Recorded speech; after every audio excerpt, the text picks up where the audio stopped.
Yeah, Ejike Jamal. It's your girl Des. And we are the problematic safe place. Yo, so that motherfucker late again. We talk about Nana, man, but he on his way. Yeah. So yeah, that nigga, his ass will be here in a minute. But yo, Des, what's been good? What happened to you this week? Man, this week, let me think. Oh man, I don't know. My life is pretty boring. It's pretty boring. Oh, I finally caught up on the Haves and Have-Nots. The Haves and Have, yeah. They got 5 seasons and like at least 25 episodes a season, 45 minutes a piece, and in a week and a half, I got through all of them. Okay. You got too much time on your hands, yo. Right.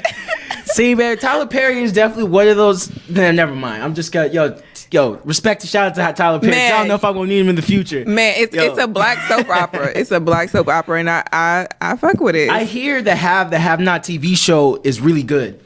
Like, yeah, that's if you can get past the first season, because it's very dramatic. You know, it's very like, especially like the first 2 seasons, like it's the dramatic pauses, it's the like awkwardness, because it's meant to be like a soap opera, like Days of Our Lives and stuff, where it's just like dun dun dun, you know, that type of music, and every time something's about to go down. Yeah.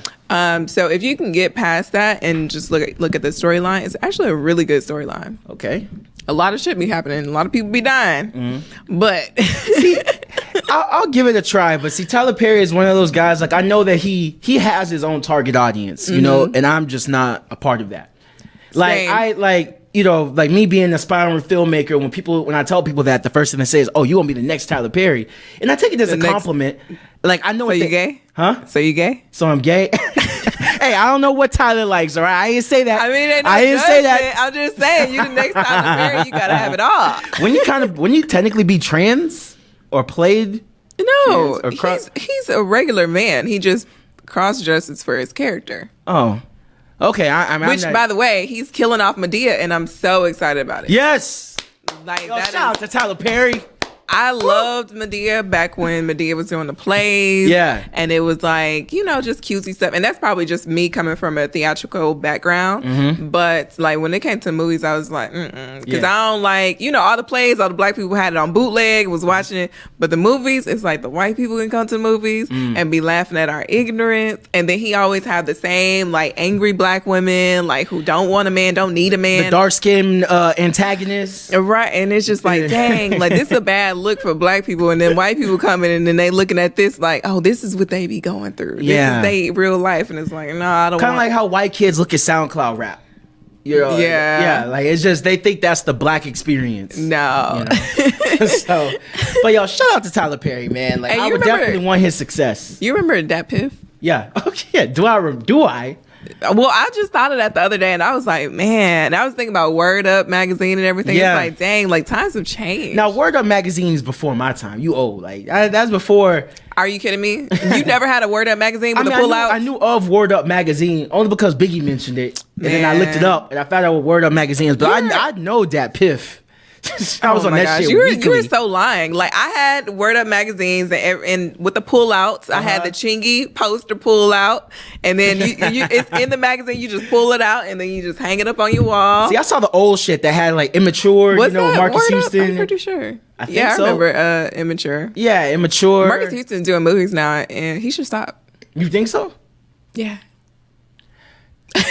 Or at least he needs to stop his acting in them. Like, maybe he just needs to like, you know, write the storylines and not be in it or something. I fucks with Marcus Houston, and I don't know why. I think I want him to win, but I don't think that he's it. Like, I don't think he should be. Sorry, actor. Chief. This ain't this. Like, I don't think Drea should be an actress either. I don't either. So I agree with you on that 100%. It's just some people is like, like you could be in the background all day long, but we don't want you in the forefront. Just stay in the background, get them coins. Word. Yeah, it's Drea. An ass though. She doesn't have like a real ass. Doesn't matter. I mean, who has their real hair? I mean, I'm not saying like it's a fake ass, but like when I think of nice asses, I don't think of Drea's. Really? Yeah. I might be getting my reality TV stars confused. And she's lost a lot of. She's like tiny. That girl's like an extra small. She's tiny. Yeah. Huh. She literally wears extra small. I mean, but kudos to her. I still like Drea. I just don't like her as an actress. Just like I don't like Beyonce as an actress. But Drea has come a long way. Like she really done flipped the whole script. you know. So you just turned against the entire Beehive when you said that. Like Beyonce Nah, can do no as Can a do no member wrong. as a member of the Beehive, we all know that Beyonce's acting has not been the best. There are some movies that she has had good acting, and some movies it's been horrible. Yeah. When she was in the Austin Powers film, horrible. When she was in that film with Idris Elba, or however you say his last Idris name. Elba. Yeah. What was that movie?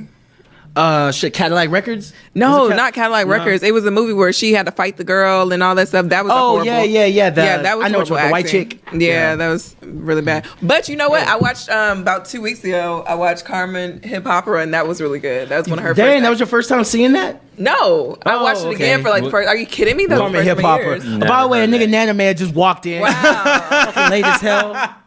Fucking coon. What did I say? Get your ass. Where the fuck was your antennas? Yeah, we got CP time. to the hot seat. You real colored today. Hey, now I got a question for you, bro. Just a sec. Just a sec. So I was watching the Breakfast Club interview, right? They were interviewing this comedian named Joe Coy. And in the interview, he was talking about how he caught his son. He walked in on his son masturbating, right? And him and Charlamagne kept going back and forth. And Charlamagne revealed that he used to masturbate on his knees and shit. So it was like a back and forth throughout the whole interview. So that was majority of the interview, talking about masturbation. Never mind. Yeah, I don't know. I don't know. I've never done that. But Charlamagne did say something that I could relate to. He said he cried after the first time he masturbated. I can see how you can relate to that. I actually did. Yeah. I did. But Nana, what about you? Did you cry the first time you jacked off? I don't know. I don't think so. Nah. No. Nah. Me personally or a woman? Did you masturbate? That means solo. Like nah. I don't see. Is that something you're supposed to do? I don't think so. Yeah. But when I was like I was 12, 13. Dang, you early. Yeah, that's early? Shit, I know niggas that started Shit, my nephew fucking started at goddamn college. 10. High school. 9. Dang. You were in college the first time you masturbated? What? That's not what you said. No. Well, yeah, because you got to Look at the think about live. it. Look at the live. No, you got to listen to me. So now we gonna get it started this early. Yes, you got to listen. First, can I?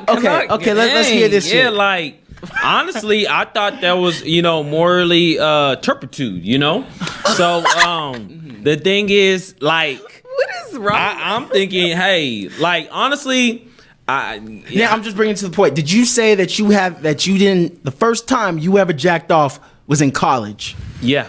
Nana, you motherfucking Put that on everything. lie. Put that on everything. I don't put stuff on See, nothing. that's how I know you lying. Fucking lie. Why do you Nana. always think I'm a liar? Because you do be lying. You do be lying. Hey. When's the first time you had sex? How old were See, you? now that was in high school. That was So like- you had sex you before you fucking ever lied, masturbated? Yeah. And now it was a quick one. It was a quick one. This We nigga. were both, that's the thing. We're See- both like pure. So and- I have like a real question. What's So up? for a guy to like activate his sexuality and like activate, because like after like puberty y'all start getting hard and stuff. So for a What you guy, mean? I'm hard now. Yes. do you have to? Do you have to? Let me scoot over. Do you have to like masturbate to kind of know what to do during sex, or like does that activate you wanting to have sex with somebody, or not at all. do you want to have sex prior to ever masturbating? Masturbating is all about just getting enough nut off. You gotta have that release. But I mean, the first time you ever like before, so when you hit puberty and you used to wake up hard, you know what it was. Yeah, Did you yeah. want to have sex then, or was it not until you masturbated that you want to for have me, sex? no, I didn't. And I didn't have sex actually till my first year of college. I was 18. I can see that. That makes sense. That makes sense. I didn't fuck till my first semester of college. I was 18. Honestly, when I thought lost- it was after college, but okay. Yeah, I was 18 when I lost my virginity. And the thing is, like, it should, for me, porn was my only, like, I thought that was what sex was like. But when Charlamagne said that shit though, that he cried the first time during sex, I was like, shit, me too. Because it happened when I was at my sister's house, right? I was staying in the first time I masturbated was at my sister's house. Shout out to the sister's house. Yeah, and I found my brother-in-law at that time. I found his porn collection, right? And I used to always kind of play with myself way before then, but I never went all the way. I would always is just kind heavy. of stop. But then like when I watched the show, but then finally when I finally got my first nut, that shit felt like I broke something. It felt like I did something wrong. Shit felt like a faucet. It wouldn't. Did you feel like that the first time that you nut? Did it feel like a faucet that didn't stop? Well, because it was uncontrollable. It was like I didn't know what happened. You know? Yeah. Like it was nostalgic. You used that wrong. Okay. Neither one of y'all look at me when y'all talking about this. Anyway, just look. Don't look at me. Yeah. Just look at each other or look away. Honestly, man, like I don't know. Like it's hard. Words can't express it. Yeah. Pretty much. See, I was scared. I was scared because I didn't know what the fuck was going on with me. And I felt if I told somebody, I didn't want to tell somebody how I got it. How did this shit happen? You know? So I did cry. I cried the first time after because I thought I fucked something up by doing some shit I wasn't supposed to do. Yeah. And then I was back at it the next week. Oh, and it got more frequent after that. Ah, okay. Yeah, that was not my case. No. So like I had sex before. I told you not to look at me. Yeah. Okay. That's what happened. Like I still recall it. I was 16, and honestly, I didn't want to have sex. And what happened was it was a lot of influence from my friends and other people around me. First off, I don't fucking believe you that you said you never jacked off before.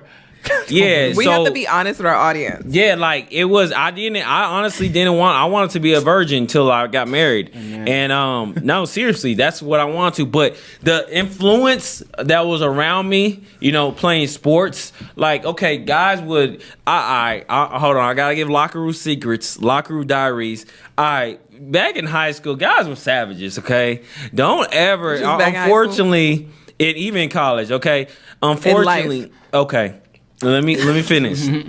Unfortunately, you know, guys would, you know, after they mess with a girl, they'll go tell the whole locker room, and they'd be like, "Hey," and then they will go ahead and talk about how many bodies they got and how many girls they with and all that stuff, and then it'll be around a circle, so it'll be like show and tell, all right. And if you didn't want to be involved, you're still involved. Like man, I knew you were the nigga that lied on his dick. I knew. I might have in high school. Yeah, I've done it before. You've seen episodes. I've done it before, but yeah, he's talking recently. No, he's talking about that one particular episode. Oh yeah, that one. But anyways, the unreleased cuts. Anyways, you know, honestly, I wasn't as strong as I am now to make a decision on my own. But it was a lot like, Nana, you like, I was like the last one out the group that was still virgin. Hey, we're not asking him no more questions. What girl you diary? You know, like everybody's like 20 niggas in a room. Like you're like, no one. They laughing and stuff like that. And it's like, dang, like I feel like my masculinity was shot. So then I was dating this one girl. Woo. All right, then we gotta move on. Your ass was late. All right, so we short on time. Yo, no one wanna hear my story. Yo, your ass was late. Every time. Right, you ran off your story already. Hold on. Hey, Jedi. Hold on. Before we get into anything, I got a story to tell you between me and Dez. What's up? All right, tell me why me and Dez, like, okay, so you heard that show Shazam? Yeah, Shazam with Jamie Foxx. Yeah, Dez. Yeah. Okay. So anyways, I was invited to audition for the show Shazam, and I was like, okay, but they say you need a partner. And then I was like, dang, man, who's going to be as auspicious, very animated as me? You know, like who can we call to that? And then I was like, first thing that popped in my mind for some reason, I'm like, Dez could do it. So I call her, you know, rushed her. And I'm like, hey, Des, I got a great opportunity. Hey, you mind trying out for the show Shazam? Fast forward. So the day of the day of the audition, he was supposed to come over an hour early because he done lied to these folks and told them that we best friends. So we were supposed to come over an hour early so that we can like sit down, talk about just like little general stuff. Because if we best friends, we should at least know each other's favorite color, favorite food, stuff like that. Practice on being animated, things of that sort. So this fool, it gets to be 5 because the audition was like at 6:15. It gets to be 5:00, and I'm like, oh, he's not here, whatever. So I'm like doing stuff around my house or whatever, and then it gets to be 5:30. I'm like, wait a minute, let me call this Negro. So I call him, and he doesn't answer. And I call him again. He doesn't answer. I'm like, what in the world? Like, you know, it ain't my audition. So, hey, get here when you want to get here. So then he calls me and he's like, yeah, workouts ran a little late. But I'm on my way. I said, what does on my way mean? Like, how far away is that? He was like, oh, I'm about 30 minutes out. At this point, it's like 5:40. So if you're 30 minutes away, you're going to get here 5 minutes before we're supposed to start the interview. So I was like, you know, it ain't my interview. I don't care. So this fool gets here. I sent him long directions on how to get to my apartment. First off, she sent me directions. I'm driving. So like, okay, let me go ahead and look up. 18-wheeler. No, you're not supposed to read it when you're driving. You're supposed to read it once you get to the apartment. And then that way you can read it word for word, direction by direction, and be able to park still in the driving. right place. And you still be driving, but okay. No, I don't know how. You're right, because you read at a third grade level. So damn, it might take you a little bit longer to, you know, these big words, but you can't spell them. It may take you a little bit longer to read. So most people, they're gonna stop for a second, read it all, and then be like, oh yeah, So my directions literally, like, the only way it could have been more clear is if I drew him a picture. There was no error. No room for error. This nigga calls me. He's like, which building is it? I'm at building 14. Sir, I don't know no building numbers. I don't know any of the building numbers except for mine. She live at building 15. I'm at building 16 now. I don't know where none of the buildings are. Okay, well, I'm by a dumpster. How was that supposed to like help me? But so see, I just gave up. I was like, and I'm standing outside in the cold. I'm standing outside in the cold trying to direct this nigga. But let me tell you about the audition. So, anyways, I kind of call her like, "Hey, we ain't got time to be kumbaya, my lord, and bonding and stuff like that." So I'm saying right now, it's the lying, bro. You got to improv too. You got to improvise. All right. So I'm thinking, man, Des, she's good. She knows how to improvise on the show. So, anyways, we got an interview, and then we even had matching color. We were wearing maroon. I was like, yeah, ebony, ivory. Well, that doesn't go with each other, but we got something in common. You can say Bobby Brown, Whitney. Anyways, like that. So you saying I'm a crackhead? Damn, that's your takeaway from the late great Whitney's life. Yeah, I know. That's kind of fucked up, Des. But I can sing that. So, you know, the guy, we're doing via Skype, so we setting it up. No. So this Negro walks into my apartment with the Skype video started, the Skype interview, because the interview is on Skype. So he walks in, it's already started. So before he even says hello or anything, I open the door. He done already got it started, already got the tripod set up. He's talking to the guy, can you see me? Can you see me? I'm like, what's that? I'm in a phone call. I'm like, I gotta go. Like, I didn't know you had already called them. And then we start the interview. And of course, they asking us all these songs because it's for Shazam, the Jamie Foxx show. She talking about she knows songs. She didn't know nothing too. Like you ain't know nothing either. She got 1 out of 10. Was it all white songs? Listen, I know those. Can you be my lover? Can you be my lover? See, you know that one, Jen. What's the name of the song? The thing is, when you sing it, I probably don't know what it is. Be my lover. So the thing about the game show is that they're testing you. They'll play a clip of a song. Yeah. And you have to guess the name of the song. Like so it Shazam. doesn't matter if you know the song. It matters if you know the name. So typically, some songs, the name of the song doesn't even correlate with the lyrics that they're saying or things of that sort. But they'll put in the answers because multiple choice. So they'll put in there something that was said in that clip to kind of like throw you off. So that way you'll be inclined to pick that one. So, like, of the 5 songs that we had, we only got 2 right. I got 1 right. He got 1 right. No. I got 2 right myself. All right. I got 2. No, we had 5, and I got 2 right. We missed 2. All right. So, yeah, that's what I hear. Yeah. This is the song? But what's the name of the song, though? Be My Lover. That must have been the only one you got right. I don't recall it. Like, I've never heard this song a day in my life. You know what song I got right? Okay, hold on. Let me get to what she got right. Let me get to where you're right. So, anyways, like the first 2 automatically missed it. You know, Dad's talking about I know music and this and that, and then we hearing something. And I'm looking at Dad. She looking at me. She don't know what's going on, and then she's splatting out the answer. I'm like, let me take the lead here. You know, in my mind, I literally told him that I don't know music like that. And you needed a partner to interview with because you had to be in 2s.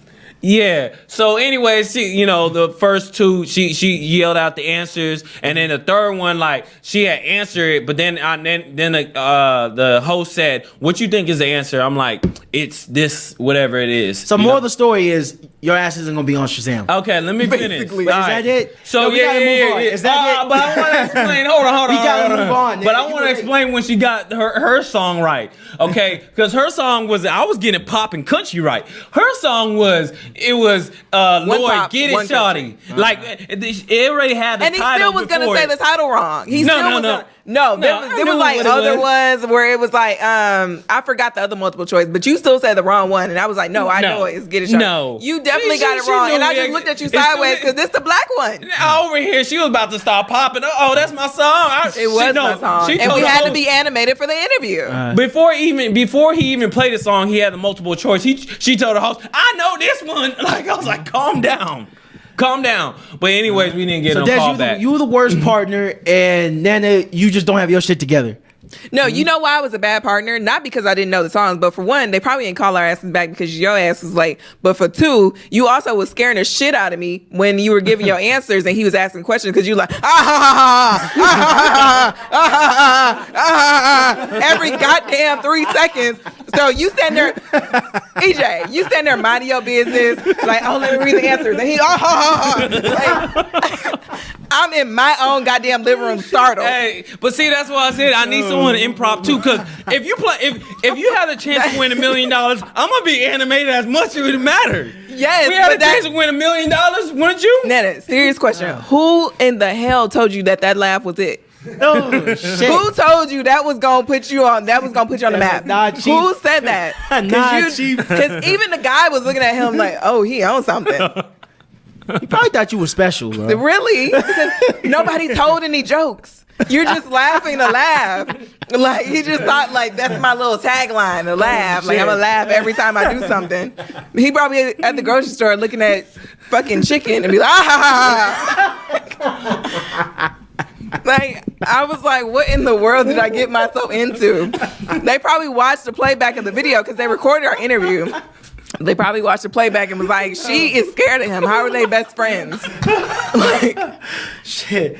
Oh, damn, man. Fucking laughing like he had Tourette's or something. Like, what in the world? Yeah, she probably thought you were like her special brother or some shit, man. Like, yeah. They knew best friend was a lie. Because I looked at him like, what? Why are you laughing? No jokes are being told. Oh, moral of the story is don't ask me to be on shit else. Hey, yo, Jenna, can you pull up that post, that screenshot I sent you? Yeah, moving on. Moving on, man. Oh, shit. That's going to be tight. So, all right. So, I wouldn't mind. I found this post on Instagram. It says, a real man will cut off any female that truly threatens his relationship with his woman. Even female best friends.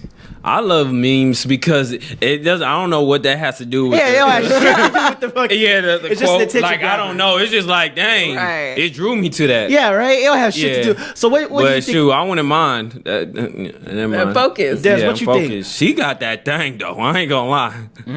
Oh my gosh. Yeah, that's true. I call bullshit. How is that bullshit? Because it says a real man will basically threatens the relationship, threatens his relationship of his woman. Threatens who? That sounds like is it threatening the man or is it threatening to the woman? That threatening to the relationship, meaning that like maybe you're more emotionally involved with. Maybe you can't talk about certain things with your woman, but you could talk about them with your female friend, and that's threatening to your relationship because that's emotional cheating. It sounds like it sounds like insecurity, aka a personal problem. That's a universal problem. That's our relationship problem. Because a problem with her, if she has a problem with her, if that's your girl. So how would you feel if it was reversed? If your girl had a male best friend, a straight male best friend that's attractive, who she confides in y'all's relationships and stuff. Here's my thing. I don't judge. I'm answering it. Okay. I don't judge. I don't judge relationships or friendships that happen before me. Okay. So if that dude was here, and that's me, that's my thing. If the dude was here before me and y'all were best friends, because this is actually a situation, if the dude, for me, if a dude was already your best friend before I came into the picture, as long as you ain't, shit, talking about fucking him and shit like that, or sex, or anything like crossing those kind of boundaries, you just open with him. I don't care. I don't govern that. But dudes that you meet after we got together, that's where you need to make sure that you keep certain boundaries together. Well, I feel like it doesn't have anything to do with insecurities or anything. I'm sure there are some like trust issues in relationships to where this particular situation would be a problem. Mm-hmm. However, I believe that if you truly are in a relationship and you're dating this person for the purpose of marriage and this is somebody you can spend forever with, if they're male friend or female friend or whatever is causing a rift in y'all's relationship where y'all are starting to have arguments over this person, this person is interfering, things of that sort, then you should be able to step back, because regardless of if y'all are best friends like that, then your best friend should understand and be able to step away from the relationship. Like, what, I'm gonna give you space. I could put, so not step away, is it in the friendship? But just back up a little bit? Like, what are you step away in the friendship? Because at the end of the day, fuck that, at the end of the day, like if I have a male best friend and me and him hang out like 2 to 3 times a week, but then I start dating somebody, there is no way in hell I could still continue to hang out with my male best friend 2 to 3 times a week. There's no way that I will want to. Like, why would I want to hang out? Even if you're my male best friend, this person I'm dating is supposed to essentially replace you. Not to say that I have to kick you to the curb and not fuck with you at all, but at the same time, I'm going to distance myself from you, not because I feel like you're a threat to my relationship, but just because in my relationship, I'm supposed to grow with this person. We're supposed to spend quality time together and things that I can't take away from. Like, if I only have 20 hours a week to give anybody, I can't give you those 10 hours and give him 10 hours. That's not fair. Okay, so, but on your scenario, what you're saying, it makes sense. Okay, like if we're talking just the time issue, you and your male best friend hang out 2 to 3 times a week, you start dating another guy. Okay, well, that may need to change to 1 time a week. But that doesn't necessarily change how you interact with that person. That doesn't really change our relationship. It just changes how often you see that person. I mean, I think it still should change how y'all interact too, because like I have male best friends that I've literally like slept in the bed with. Like, nope. And we've done Fuck that nothing. shit. And we've done nothing. But I'm not gonna continue that if I'm in a relationship. Okay, yeah. Like if you wait, were they gay? No. Y'all slept in the bed together? Yeah. I have some female friends that I mean, like, you literally, it's not something where you thought it out. Like, now they must think you gay, bro. Like, I don't know. Like, that's so bad. No, but sometimes it's not anything. If you got a hotel and y'all going to the same party or whatever the situation may be, y'all at the same city, then you can do that. Nah, man, my female friends know I still got a dick. All right, like, I'll take the couch. I'll be more than happy to take the couch. You just smash anything. No, I'm not saying I'll smash anything, but I'm just saying I can't be sleeping in the bed with some female that I just put. What if she's not attractive? If she's not attractive. Yeah. Yo, it's still a physical thing. You get hard. You get hard in your sleep. I mean, but so in that situation, eventually that became. I cuddle like whoever I'm next to too. So. Right, and so like in that situation, we were strictly friends, but eventually it ended up being something where we did date later on. So it's like, but this was somebody I still considered my best friend when we were just strictly friends. So like to know that in the back of his mind was some type of. He wanted to fuck. If he wasn't gay, he wanted to fuck. What? Because we slept in bed together? Absolutely. I'm not saying that he didn't. I'm not like, that's the thing. That's why I don't really have guy friends that often, because like at the end of the day, like I feel like women and men can't be. I feel the same way. Friends. I feel the exact same way. Because there's always somebody that likes the other exactly. person. It doesn't work if one person in the part is attracted to the other. So if you feel that way, then you should know that it's a problem for you to have somebody that's opposite sex and your best friend. No, because you don't. Because the thing, listen to what I said. If one of them is attracted to the other, but if neither one of y'all are attracted to the other, why should it be a problem? No, you just contradicted yourself, because you said that you don't believe that males or females could truly be friends because one is always attracted to the other. No, that's not what I said. I said they can't be friends if one is attracted to the other. That's what I said.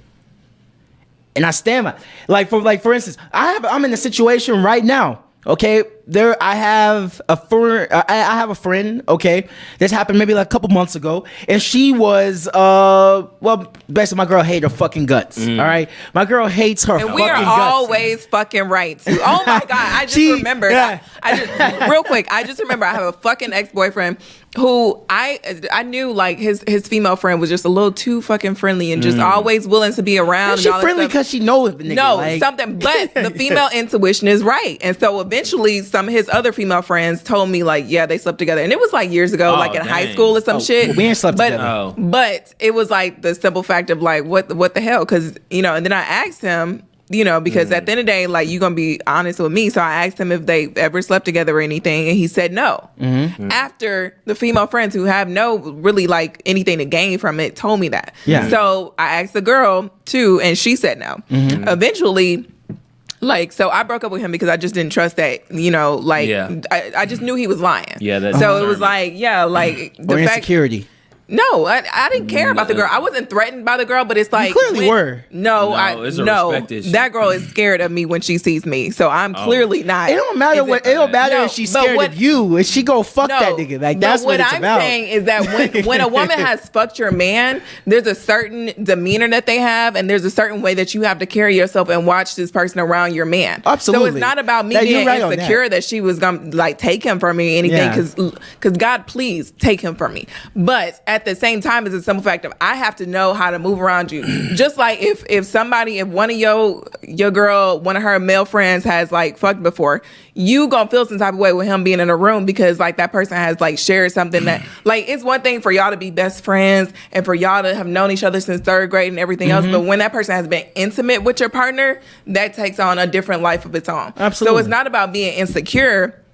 It's more so about how you have to maneuver around this person, because at the end of the day, you're not gonna like leave this person around your man and like trust that it'd be like okay. Yeah. Like had they never slept together, I had no problem with this girl until that information was brought to me. Okay. And then it was like, okay, now I can see why some of the things she said or like the comments she's made, and not that she was like being flirty with him in front of me, but it was like she was overcompensating for something. Like being like overly nice to me, like being like overly like complimenting me and that stuff. kind of shit the man does not see at all, because I'm in that position. Like like you slept with this No. girl? Okay. I know we didn't sleep together. Okay, we didn't sleep together, but we are friends. And like just a couple months ago, right, there's been, like, I don't know, my girl fucking hates her. And she kept telling me all throughout the night, like we were all hanging out at one place, right? And she said all throughout the night she was just being shady. Like maybe she was talking to everybody else in the group, but wouldn't speak to her. Or like your girl or the girl? Oh, the other girl, the friend, my friend. Wouldn't speak to your girlfriend. Yeah. Or if she did speak to her, it was kind of short. Or maybe she would be overly, like you said, overly nice to me. Or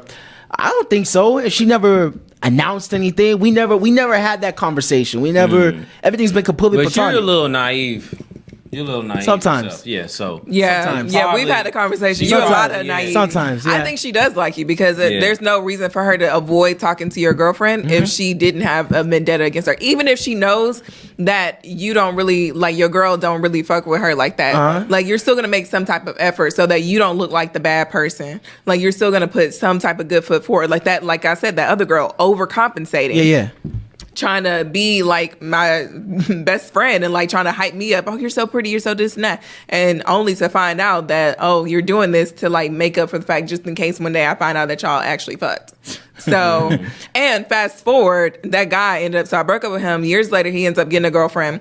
The girl didn't know that me and him used to date, so I ran into them. She's like in my face and complimenting me. Oh my God, you're so pretty, this and that. And he's standing right there and never told her like that we used to date. So I'm giving him that look like you need to get your girl because she looking stupid right now, like smiling in my face and like giving me all these compliments, not knowing that me and you used to date. So now she like hates my guts because I'm pretty sure she found out. So. Of course. But I mean, like that's what I'm saying. Like you want to avoid situations like that because if she had known that me and him used to date, she would never been in my face complimenting me. Like this girl was like, oh my gosh, like I met you like we met like a year ago. We took a picture together. This girl pulled up the picture, showed me the picture, was like, do you remember this day? Man, you're so pretty. I love your hair. This that. And it's like she would have never done all that and made herself look. And to me, I was appreciative of everything that she she said, but I also felt bad for her because I'm like, you kind of look I'm gonna say stupid for lack of better term. Yeah, you look like a clown out here complimenting your man's ex-girlfriend. He's standing right here and ain't told you nothing,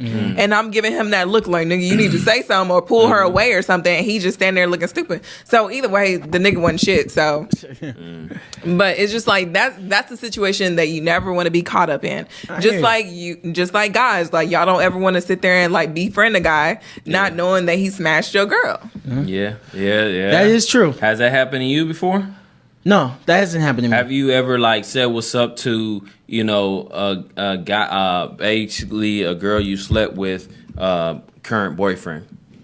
A girl I slept with, current boyfriend. Yeah. Like say you had a party. I know what you mean. I'm sure it's happened before, but it wasn't. I didn't know. I probably wasn't aware of it at the time, and it wasn't on no like. I'm trying to flex type shit. I genuinely but some guys do. Yeah, some dudes do. I know that. Some guys are that way. If it was me, I probably was genuinely just saying what's up to the nigga. Like, so if you and your girl are out, would you tell her? And she like some girl came up and introduced herself, and she started talking to her, or whatever, or she came home and told you she met some girl and you smashed her before. Would you tell her? Would I tell her? Oh, just for some random chick? Yeah, I would. If it was a friend though.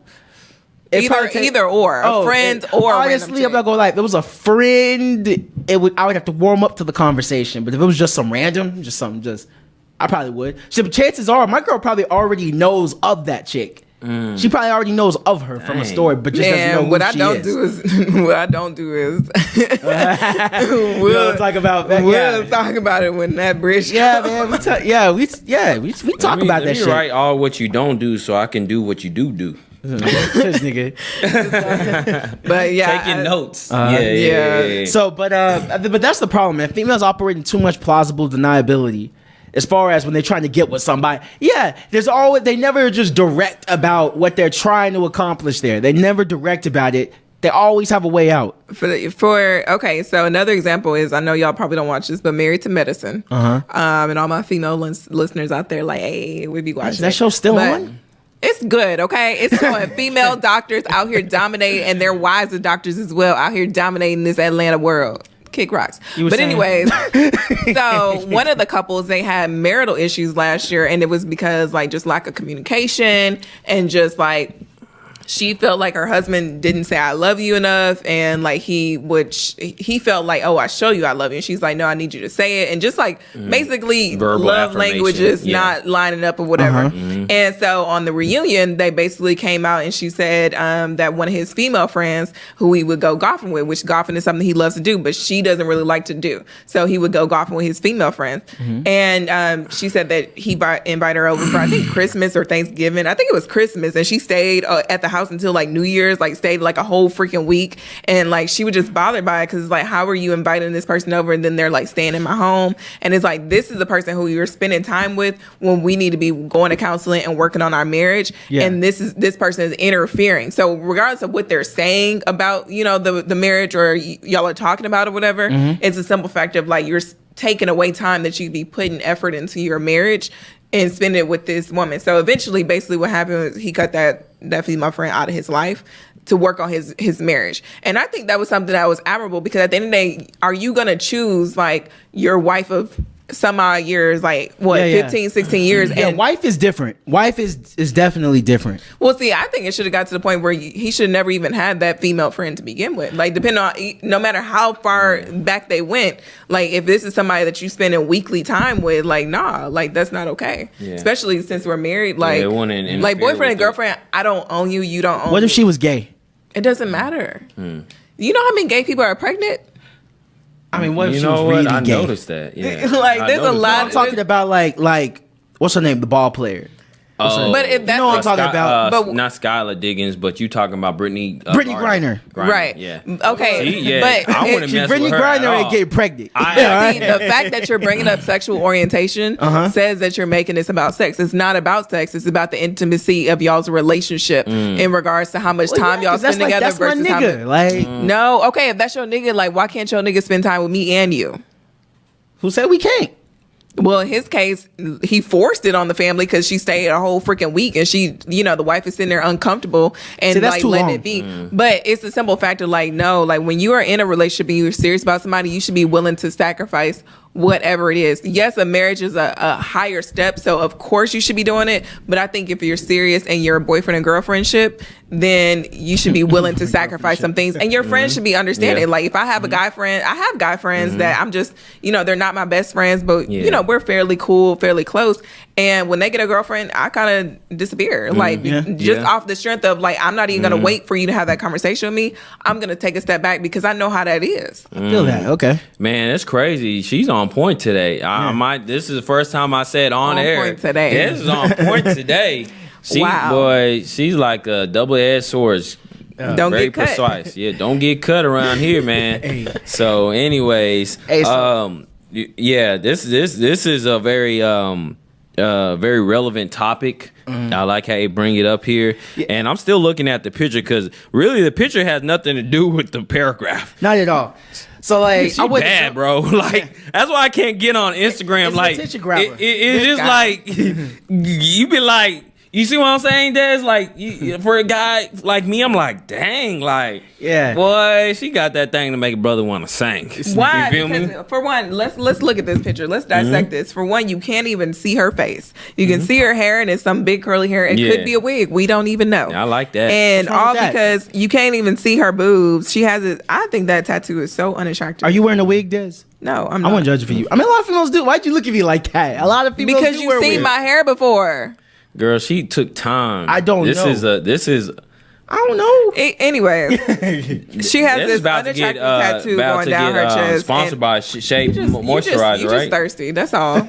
No, I'm not. Like, I don't like that title. I don't like when people think I'm thirsty. You can't hit on everything that moves and I'm like not. that. I don't. Like, I'm a respectable young man. I'm not saying that thirsty doesn't mean that you're not respectable. But she does. I mean, it just mean you're dehydrated. That's all. It's just a picture. It's right. There's nothing about that picture that I'd be like, "Ooh, I want to smash." Like, but niggas be thinking stupid shit like that. Like, so last week we talked about, I was really adamant about standing by the teachers, right? In terms of these whole, students. And what did I say? Pulling up on the. And what did I say? I said once teachers start fighting these kids back, it's just gonna be a matter of time before kids keep trying teachers. They can keep getting it, okay? Everybody can get it, B. Everybody can fucking get it. Motivated. All right. Now you keep on seeing it. Can you pull up the clip with the two students that jumped the teacher? Man, wow. When you sent me this, I was in shock. And I'm not sure where this happened at, actually. Wow. But we're about to play this clip. Ooh. We have two black girls. We're gonna say wow. black girls. Okay, wow. two black girls jumping a white teacher. Two white girls? Two black girls jumping a white teacher. Okay. Wow. Like, why are they beating their teacher like this, bro? Yeah, this is way too much. But and a lot of times, like the fact that these students are recording, a lot of times these kids do stuff to go viral like that. Yeah, they because do. look at what happened to a Bad Baby, who I thought was Bad Barbie. You corrected me as Bad Baby. I used to call her Bad Bobby. And how she was on Dr. Phil and was like, "Catch me outside," did this and that, and now she's a whole rapper and like now she making money, stupid money. So a lot of times kids are doing stuff like this just to go viral. But I mean, like back in my day, the worst thing that ever happened, I'll never forget, I was in 6th grade and somebody put a tack on our teacher's chair when she left the room. Ooh. So when she came back, she saw it and like wiped it off and like asked who did it. She didn't sit down on it or anything. And she asked who did it. Nobody would say anything. So she called me out the classroom because I was like the good student. Like, believe it or not, like I used to be really quiet. Like, oh, really? Interesting. Like all the teachers loved me because I was just like the kid that never gave anybody any problems. And I was a straight A student. So she called me out the classroom and she wanted me to snitch, and I just couldn't do it. I was just like, I don't know. And I knew who it was, but I was like, I don't know. Yeah. So to think that it's gone from something like that, which of course, had she sat on the tag, it probably would have made her bleed, but she wouldn't have got like real bodily harm, Yeah. But to go from something small like that to now it's escalating this day and age where kids are literally like beating the shit out of teachers. Yeah, wow. That's very frightening. Now here's the thing. Very frightening. Last week, I said that I stood by teachers whooping these kids' ass 98% of the time, right? Here's where that extra 2%. Here's where that little remaining 2% come in, right? Now, from the clip, we see two black chicks jumping a white female teacher. Yeah, brutally. Now, brutally. Now, just face value, Pulling this shit hair, looks, beating her head in. by face value, this shit look disgusting. Now, Granted, white women have been wilding the fuck out lately. Ooh, take it out on her though, like. All right. Wow. All I'm saying is, let's generalize it now. all I'm saying, what I'm saying is, what did she do? Teach art and say you'll never be good? What I'm saying is, we don't know her whole fucking story. I need to know the story before I can pick a side here, because we don't know if that teacher was doing her job. That's what I'm saying. I don't know the story, so we don't know if that teacher was doing her job or if she was being goddamn biology Becky. Well, can we coming at these two black girls? Like, we don't know. 2-on-1. We don't know. I'm just saying, if we don't know the story, I'm like, it could at least been 1-on-1. Look, she was defenseless. Like, all I'm saying is, we don't know the story. I don't like for other. These could be two badass kids who desperately need an ass whooping. Or these could have been two queens. Oh, and just to update, who were an update triggered. for that man that fought them students. Like they raised like over $80,000 for him. Like after. Yeah, it's up to 100,000 now, like for him, and I'm like, yeah, that's good. But in this scenario, I don't know. That's just like too much for me. I'm saying we don't know the story, but no matter what the story was, like that's the thing. Should like, it escalate that far? Right. There's nothing that justified these kids acting like savages like this. Like that's ridiculous. I don't care what type of home you come from. Yeah. Like I mean, I come from the old school. Somebody hit you, you hit them back. But at the same time, even if that teacher hit them, they could have hit that woman back. And went to the principal's office and told, somebody could record the whole situation. They could have went to the principal's office and this woman could have got fired and never worked with kids again. But in this situation, they are jumping this woman. Basically. Brutally. Like, it's not just, it'll be different if you get a couple, 2-3 pieces. They gave them a whole KFC Thanksgiving dinner plate. That shit was like it was about 20 pieces. Thanksgiving KFC dinner plate. It's like a Street Fighter 18-hit combo. 20 pieces, biscuits, mashed potatoes, gravy, green beans, green yams. Yeah, remember that song? I actually saw her in person. Oh, really? What's her name? What's her name? She like a pastor, right? Yeah, she was at like some church conference that I went to, and she did that. So she did, of course, all her classes, but she did that at the end, and man, that shit was live. Yeah, I probably still got a video of it. I didn't think I would ever see that. Shirley Caesar, right? Shirley something. I think so. Yeah. I played it. Yeah, she said it at the end. That was her last little bit. I was like, okay. Yeah. But name it. but back to this story, I just think that it's like utterly ridiculous. Yeah, like, I mean, I've had teachers that were known. Like, I had a class when I was growing up in Michigan, in Flint, Michigan. My high school is shut down now, but this teacher actually got fired years later because all the girls who had like a nice rack. So this was like probably like in 7th or 8th grade. No, it's a male teacher. Okay. Black male teacher. And all the girls who had a nice rack had straight A's in his class, whether they turned their stuff in or not. And everybody else, all the rest of us.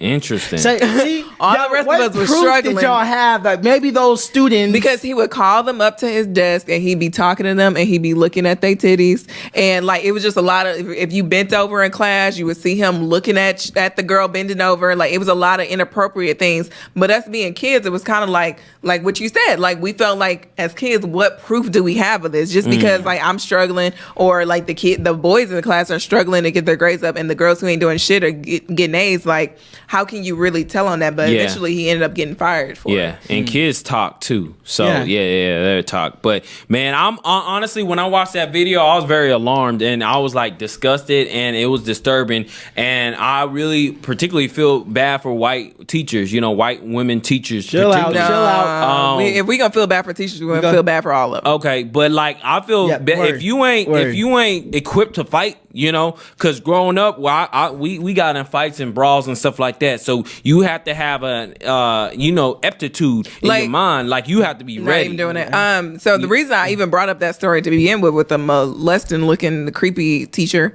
is because it's like scenarios like that, looking back, like I could see how something like that could get escalated, because if I was a girl who had a big chest and stuff, like you already going through an awkwardness where like boys your age are doing it, but then for your teacher too, I can see how that would set me off and make me want to hit a teacher for looking at me some type of way.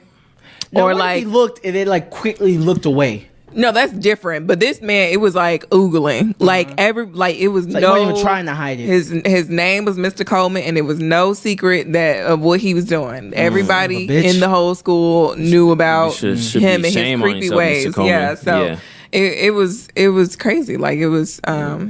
Yeah, that's disappointing. But that's so. With that said, 98%. Teachers, run your shit, okay? White woman, whatever your name is, hopefully you're not Biology Becky, Okay, but if these two girls, if they attacked you for uncaught whatever reason, yo, teachers, y'all need to run your shit. I think the beat parents, these little niggas' asses. Yeah, no, okay? I stand by you. I think So next week we're gonna see you on World Star. Right. I think the parents need to be more involved in their students' lives, because I think this day and age, a lot of times you can't survive without having two parents that are working, or even if you have one parent, they got to work twice as hard. But I think being more involved in your children and asking them what's going on in school and stuff, because this wasn't an isolated incident where she said something crazy one time and they hit him. Obviously there has been something going on with this teacher for these kids to be set off in a manner where it's like, I'm not just gonna hit you, I'm gonna beat your ass. So like obviously there has been ongoing issues with the student and their teachers, and I think the staff, the school staff should be more involved and like be aware of situations like this. The teachers should speak up and let any problem children be known. But then also the parents need to be aware so that they don't see one day, get a call that their kids are expelled and then see a video and be like, what the hell didn't happen? Well, we want to say like, make sure the parents are involved, but you also got to remember the apple don't fall too far from the tree. A lot of times when you call these parents, they're more ignorant than the goddamn kids. You see, like, you don't even need to have a conversation. You see where they get it from. I mean, I literally have, so my brother is, what is he? He's like 11 right now. And, so I've literally been visiting my family in Michigan, and my mom is like, come ride with me real quick. And we drive up to his school and just pop up in his class. Just to make sure that he acting right. And she'll pull him out of class and be like, so what's going on today? Like, what, you been acting up? Like, how's your, so that's what should happen. Are you focusing? Like, that's a beautiful thing. Would, but not every parent that's a can beautiful do that thing. if they're working 60, 80 hours. My mom works overnight. So for her to wake up, to not go to sleep, to be able to go and pop up at his school, like at the end of the day, she works overnight. Some parents are working during school hours. I'm just saying that not every parent can be actively involved like that. But that kid should have the fear of God. Like they should feel like their parent is always there, even when they're not there. That's the thing. The environment they're raised in. Like as a parent, like for me, I don't have any kids, but when I have kids, I'm gonna look at them like this is my legacy. So what are you willing to do to protect your legacy? Am I willing to on my lunch break roll up to that school and see what my kid is doing, pop up with them? Or even like my hairstylist, so the lady I go to get my sew-ins and stuff, she has more of a flexible schedule, and like when she doesn't have somebody in the middle of the day, she'll go up to school and just sit and eat with her daughter at lunch. That's something that's like really that. Good, You're just creating an environment where your kid has the opportunity to be able to tell you stuff and feels comfortable with you coming up to school. I don't think that you should put the fear of God, but my brother has his incidents because he's a little boy. They'd always kind of act up in school. So my mom has to pop up on him. But at the same time, just any additional time that you could spend with your child outside of picking them up from school and making dinner and going to bed is gonna like make a profound impact on some children. Some children don't need it because like for me, like I said, I was just quiet and straight A's and I didn't really give anybody any trouble. But you my say siblings, you say you didn't need it, but what's the reason behind why you didn't need it? It's probably because your parents gave you everything that you needed to just be all right and to do what you need to do at school. Because every morning when they drop me off, they'd be like, "You are in school to listen and learn." Yeah, you so focus. My mama used to tell me, you here like first day of kindergarten. She told me you here to make. She said you're not here to make friends. You here to learn. Right. So then when she got a call from my kindergarten teacher like midway through the year and was like, Ejike, he's not, he's making good grades. He's good, but he's not very social. He doesn't play with anybody. And then she said, and you know what he told me the other day? He told me that I'm not here to learn. I'm not here to make friends. I'm here to learn. Yeah. Oh, that's exactly what I said. Gosh. Because mama sent me to school like with feel like I had to be on a mission. Like I didn't know it was okay to fuck around a little bit. Nah, I mean, y'all saw when my sister was here the other episode. Y'all saw that she obviously was a problem one, and I was pretty. I didn't notice that. Yeah, I didn't notice that. That's what she said. She literally said, like, I said I only got a handful of whoopings, and she said, I was like the more problem child or whatever. Y'all don't listen. Was she the younger one? No, she's right. She didn't have a mic though. But she was sitting on the couch, so y'all could hear her. I don't acknowledge anyway, the point is, I was a good kid too. I was the oldest, so that's another thing too. It's just like the oldest is more responsible, so it's like we just don't. Or are you the rough draft? Like that's how it was with me. My brother was the one who fucked up when he was a teenager. Because he was the rough draft. And they were even harder on me. Don't you when I ever was try to coming say up. I'm the final copy, nigga? Fuck out of here. Okay. That you the okay. final countdown. Y'all heard that song? Like, What is that? I feel like, It's so awkward. yeah, like, you know that song. It's awkward. the final countdown. Cringe. Like, I feel like we always got to talk about urban culture. Sometimes I'm into a different other song. Urban There is we just another go. way for black. I like it. Jedi, Yeah. stop encouraging this. Yeah. Nobody put boxers on their head and used to shake their head back and forth. No, rockstar. Like you were from Guns N' Roses? Bro, I went as to kids? an all white school and I never did that. Never put no boxers I on went to a on black top of white your school. head and shake your head back and I forth. never did like, that. And do air guitars. No. I wanted to be a professional air guitarist, No. and I'm still pursuing that dream. You know, and I just don't think people take me seriously. don't. All right, so Costa, can you fill us in, Des? Acosta. So this was a man that is going around. I don't really know, but this is a man who was going around and snatching off the wigs of Orthodox Jewish women. Oh, talking about something totally different. Oh. Yeah, I was talking about Jim Acosta from CNN reporter. The reporter. Okay, Yeah. So my bad. You know, it's a lot of pressure. He said I was You on nailed point that up, today. man. He said Okay. I was on point today. So now I feel the pressure to be on point like all the time now. See, this is what people of color feel every second, every day, right? So Jim Acosta, he basically was interviewing Trump, asked him some questions. Trump didn't, as usual, got agitated with his questions and wanted him to be done asking him questions. So he told him like give up the mic, put the mic down. He asked somebody to come take the mic. So somebody come and try to take the mic. He's still trying to get the question out. And eventually they got it from him and he was escorted out or whatever. But he ended up losing his press pass over this. Now, in watching the video, I think it was fair. I do too. Why do you think so?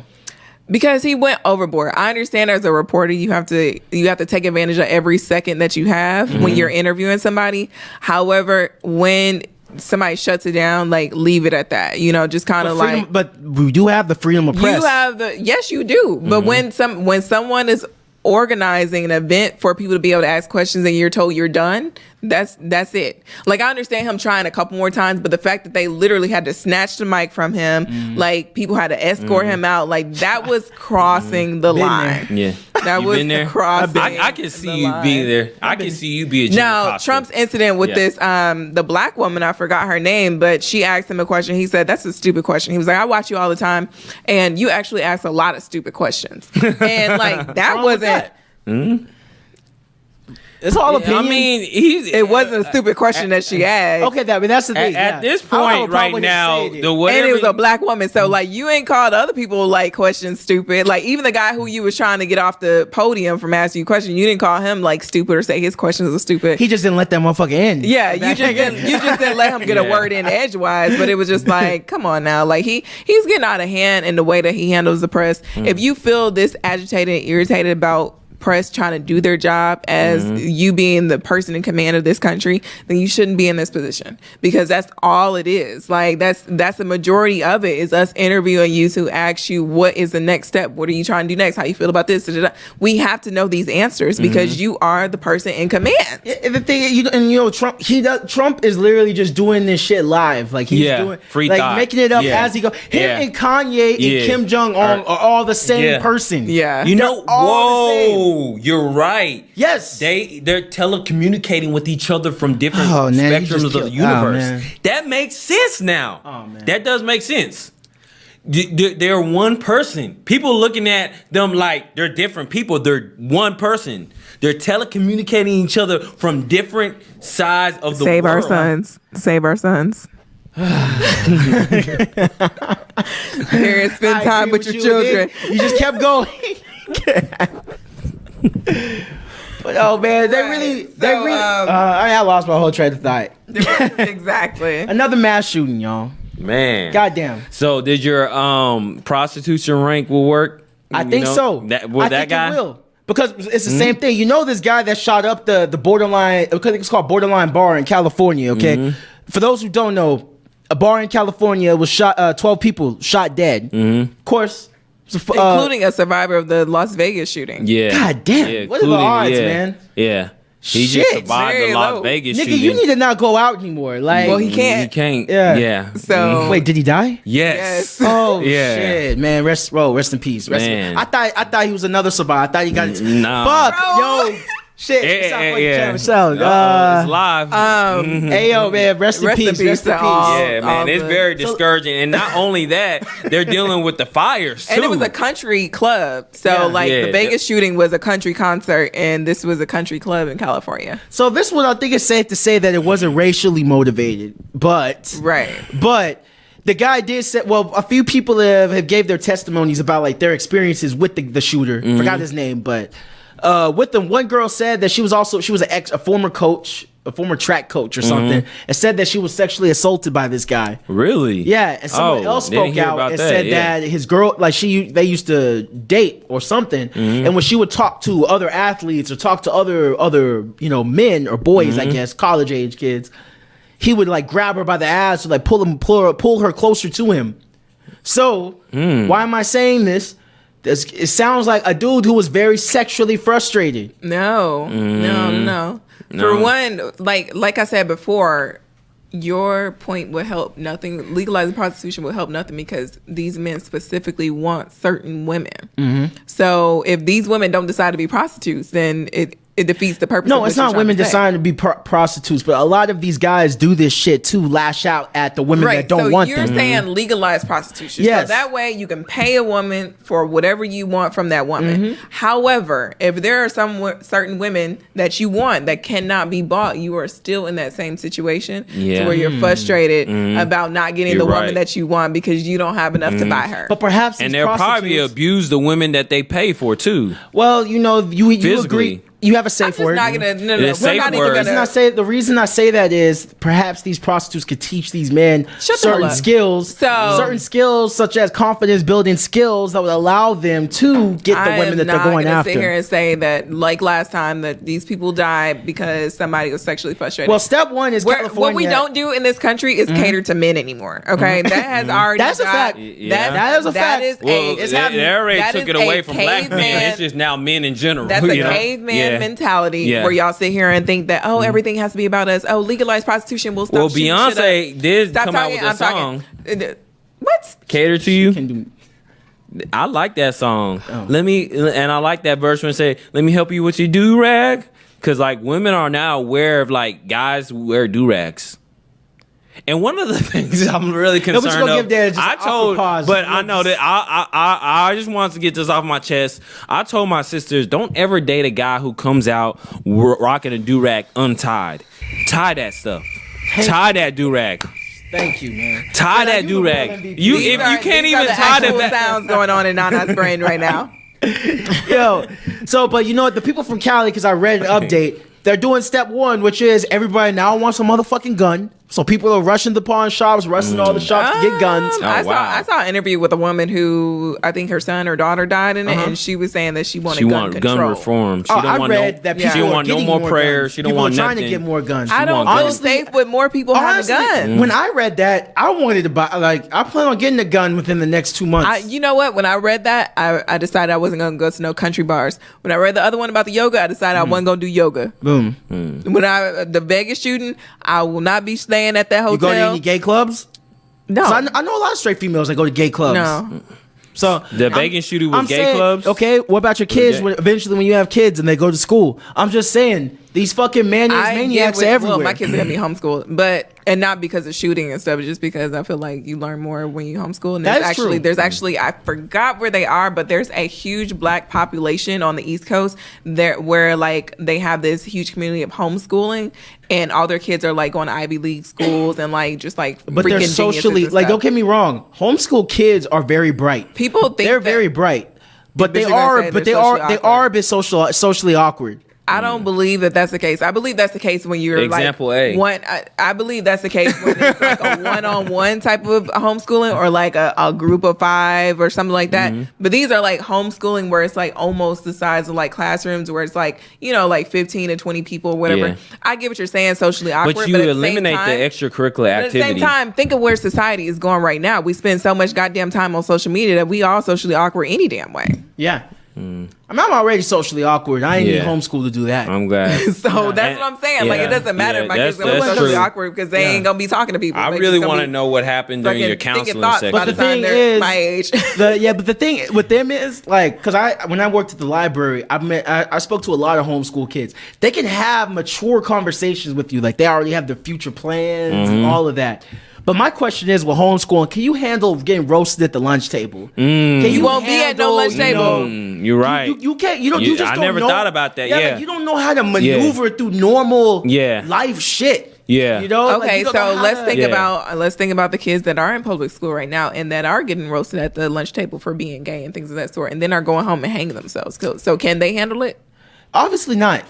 Yeah. So like it's a hit or a miss. Yeah. So why would you want your kid to go through it and then be the ones that miss? But he's saying when they approach That's, that time when they're in a social cluster, what would they do? It doesn't matter because how you gonna handle yourself in a club when the bouncer throws you out? How you gonna handle yourself in a club when they spill drinks on you? Yeah, because that you school learn. needs to be shut down. You learn when you get up there and you were at Cirque and they had a dance competition and you thought you could dance and you go up there and you give it your all and everybody boos you. Then you off to and everybody boos you. Then it's a lot of people. Did you have your medicine?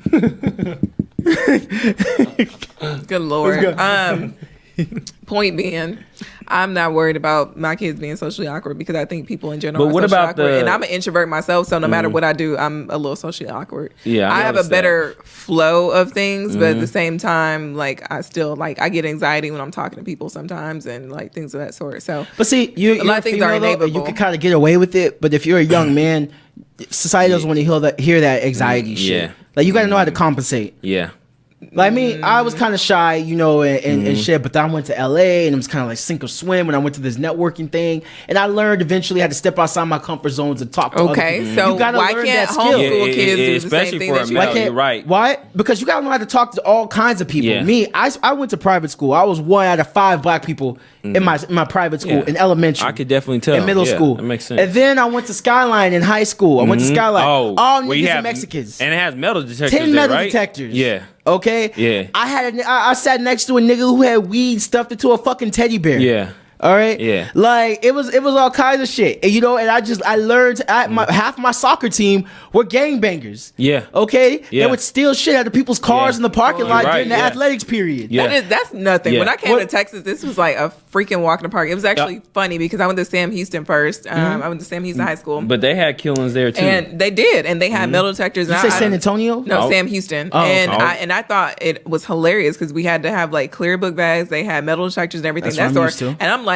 at my high school in Michigan, someone was actually killed right outside of the school, gang related, and we didn't have no metal detectors and shit like that. Like, wasn't nobody. That's why it shut down. I literally have seen. You're right. That is why it shut down. But it's just so funny that like everybody like in the DFW area at some point try to be part of a gang or try to act like that was hard and all this stuff. And then your mom is a fucking nurse and your dad is like a top architect or something like that. Yeah. It's like you trying so hard to be hard, and it's like y'all actually have stuff going for you out here. It took me a little bit to realize Michigan, that. Yeah. I didn't realize that till my senior year. When I was growing up in Michigan, you literally had nothing going for you. Your parents was probably making like $15 an hour at most, and they've been at their job for like 10 years or something like that. You know, I literally watched somebody get their ass beat with a locker lock.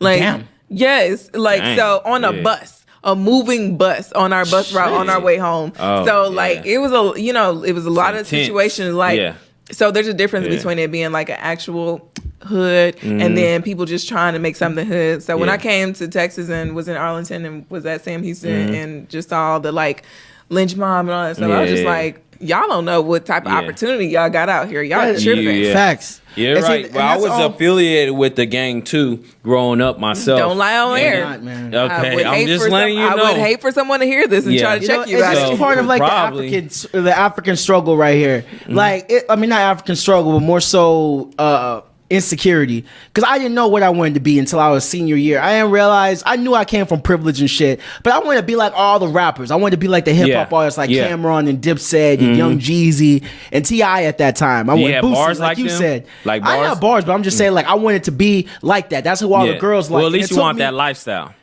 I mean, I guess, yeah. Yeah. At the time, I wanted that lifestyle. I thought I did. Yeah. Just because I wanted the attention that came with it. I wanted the accolades until you realize you're fucking African. Yeah. You're African. You're so privileged. You live in a fucking gated community. Your parents are making good money. You have a good future. Your parents came from nothing. Immigrants. To make a future for yourself. And had you out here actually cooning. pursued it, you'd have been the first of the littles. That is true. Oh shit. Yeah, you're right. You probably would have been. Soulja Boy beat us to it though. Yeah. Soulja Boy was technically the first Lil. Did he come from a good background?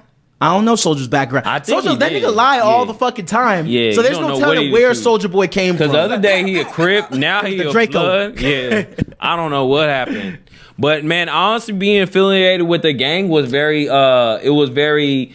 It was an adrenaline rush. But until the guys are gonna beat you, you know. Until you're. Were you talking about that stuff that you were telling us the other day? What? Like in it wasn't here in DFW, was it? Okay, I can't say that on air yet because the trial's going on. Yeah. Anyways. All right, so we revisit that one. Yeah, we have to. Yeah. But in high school, man, we did get into How you getting fights and updates on the brawls. trial? Yeah, don't worry about that. Yeah. We get in brawls, and I remember That's the thing where I'm from. Like people wasn't fighting each other. They was like, wait until I catch you outside. Like literally catch you outside and shoot you. Like shootouts. Like literally, like you wear the wrong color in the neighborhood, man, woman, or child. You getting shot. Chicago style execution. Straps for everybody. And what happens is when you get into a gang, you just want to feel money protected. needs to be funded into these neighborhoods instead of like leaving. Because if you think about it, like even now, like since I've left Michigan and I've been in Texas like 10, 11 years now, like the infrastructure, the whole everything has gotten like the economy has gotten trash. So it's like, why are you motivated to go to school and get an education? Why are you motivated to graduate from high school? Why are you motivated to go to college and then get a job where you're making like $10 an hour? Why? Because if you move to Texas or somewhere else, you can go and make $20 an hour. Yeah. But living in Michigan, that's all somebody can pay you because the company doesn't have that much funding because not enough people live in the area to fund it.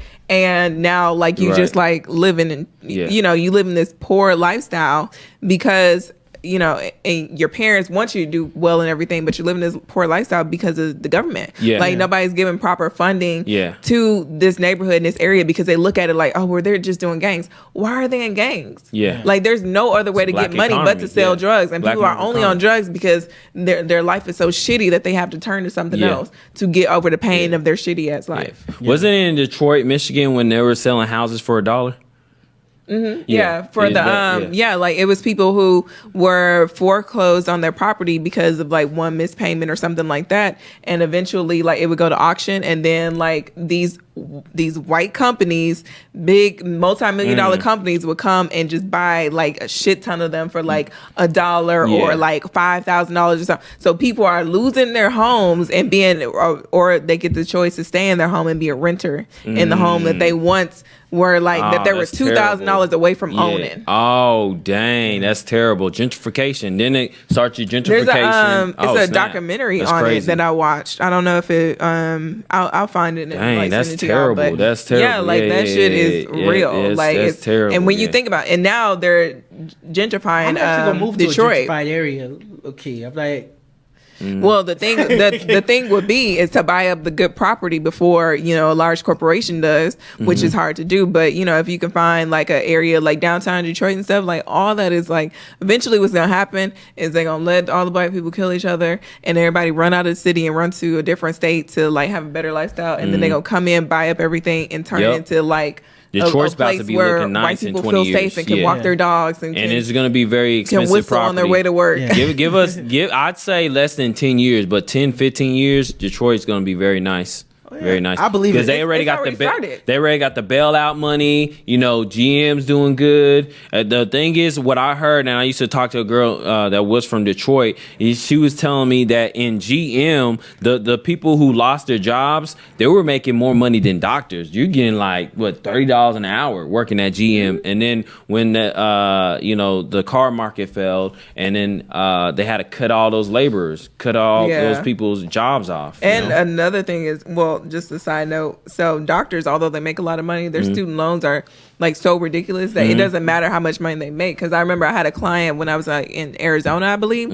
The wife was a stay-at-home wife, and she had a kid, and she was pregnant at the moment. And she was telling me that her husband is a dentist, and he's $500,000 in debt. That's why dentists kill themselves. You know, that's the career with the highest amount of suicides, right? Really? No, I didn't know that. I didn't know Yeah. that. Yeah, that's crazy. I don't know if it changed, but they were she was definitely up on saying the that list. they just don't pay. They pay what they can, and whatever they can pay is nowhere near like even to cover the interest. So basically, they'll never ever be able to get out of debt. And even if she wasn't a stay-at-home mom, like they wouldn't even be able to put a dent in it. And it's crazy. Compounded interest, that formula, like the more you wait, the more years you paying on your loans or whatever it may be, it just keeps on accumulating. And yeah, it's terrible. It's terrible, man. Yeah. Yeah, that's why one of my like huge goals is like to get my student loans done before 30 because I can't. I'm gonna be mine's is gonna be done by next year. Yeah, so it's I wish. I wish. I graduated with.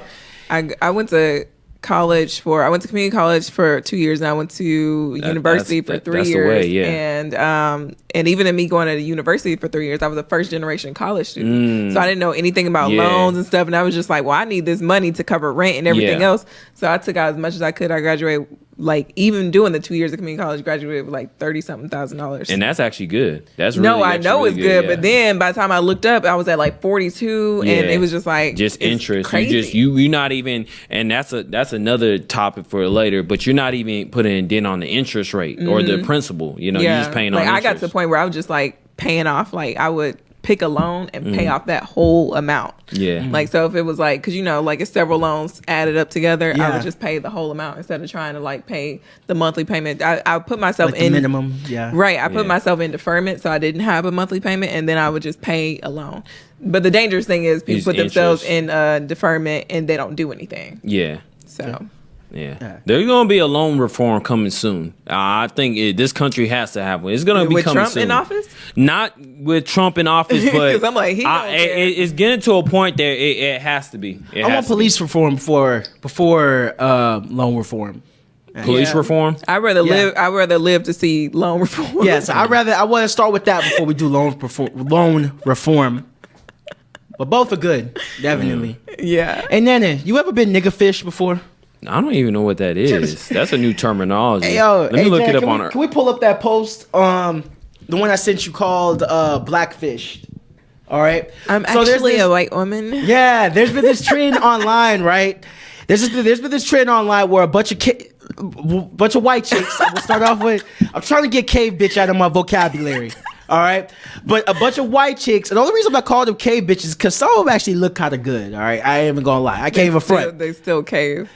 Hey, all right, but basically they're posing as black women on social media and in real life. Okay, some of them darken their skin. Right, they do. They're they're growing up in school, graduating from high school, college, whatever, and they're the typical blonde hair, blue basic ass white chicks. Basic, and then all of a sudden they go from being that to like, oh, I'm using a darker foundation, or I'm tanning to the point where I look more mixed. So what they're trying to do is their aim is to look more like ambiguous. A mixed chick or it's ambiguous versus being just a straight up white woman. And I think it's actually quite funny because we already have situations where like white women are getting lip injections and like just ass shots, boobs and all that, trying to be curvy like a black woman. But now they're going to the point where they're even tanning and stuff. And even in one of the pictures, the guy was he had braids, like he had his hair braided and you could tell it's weave, like You know how I feel about this? Because looking at that one, the blonde one that I just saw, right? Several of these, man, are definitely my type. If I would have thought they were black. I can definitely see that. I make the same argument here as I do with transgenders, okay? Like that, with the curly hair? Yes, okay? And see, a lot of more white women are starting to wear weave now. And a lot of white women, their hair is straight. Like, it might have a little wave to it, that's it. But now, I'm not going to say just for the white community, but in general, social media has put an emphasis and, just on mixed chicks with curly hair, like looser curly hair, big curly hair. And that's like some type of like you have foreign looking. Yeah. Beautiful. Yeah. And that's the standard of beauty right now. Yeah. So it's crazy to me how it's not just changes. black women feeling insulted by this and feeling like we have to like look a certain type of way or try to look more ambiguous, but it's also white women trying to step up and do that too. Yeah. So as insulting as it is, it also shows how social media is playing towards people's standards of beauty and feeling like what they have to do. Like, for instance, that girl, she has braids. White girls wasn't getting no braids because their hair couldn't, until Kim K got some braids. And right. then it became, what's she called? Right. But they getting like box braids and all types of stuff. And it's like, I've never met a white woman with box braids, like ever. And the first time I really just now, guys, I got to clear up my transgender comment before I have LGBT comment. I didn't finish that transgender thought, but oh gosh, I got to clear that up. All right. Yeah. So this is what I meant, man. Similar to what did you say? Well, I just said seeing some of these chicks. It kind of reminds me of the transgender situation. Like me and Nana, we talked about earlier doing the podcast. Should transgenders disclose their sexuality, their original gender? I still stand by what I said in terms. Yeah, you should. I feel the same exact way with these white chicks posing as black women, because a lot of them they look legit, and not just legit. They look fucking beautiful. One girl, somebody DM'd her and was like, what is your nationality? Because some pictures resurfaced of you actually being a white woman. Like, is that true? Yeah. And she stated that she's never denied being a white woman. She says she's not trying to be any other race. This is who she is. And she was like, these pictures are 2 different seasons of the year. Yeah. And that's why I'm darker in one than the other, and blah, blah, blah, this and that, which I'm like, that's an easy cover up to make because, people do tan. But at the same time, are you laying out every damn day? She's lying. Right. You lying. But it's like, technically they're not false claiming because they're not claiming, like Rachel Dolezal. I might be saying, I'll probably say it wrong too. Did she ever end up going to jail for food stamp fraud? I didn't know about that. Yeah. It was either she was charged. Yeah, she was charged with either food stamp fraud or some type of government assistance fraud, because she was like saying, like, she wrote a book saying like she was poor and like on government assistance, but then like obviously you made a lot of money because you're writing a book, like like basically her income wasn't adding up, and that's a serious offense. Like now when you apply for food stamps, just a heads up, they look at all your accounts. So they can look at your savings accounts, like every account that you have, to make sure that you are not falsifying information. Yeah. And that's not just her, every person. Okay. So unless you poor, don't be applying for food stamps. Yeah. So shoot, my homegirl still sells it for the low. She sells it, I think it was a 20 cents. What's her name? $20. Good job. Can't give out the plug now. Can't give out the plug. What you think about these chicks, man? These white girls posing. Besides that you would smash. I think they're beautiful and they're respectable young ladies. So you think that? So you're not offended by this at all? Like, nah, not at all. Like there's a lot of stuff I do get offended on, but this one, So would you date a black girl with a lace front?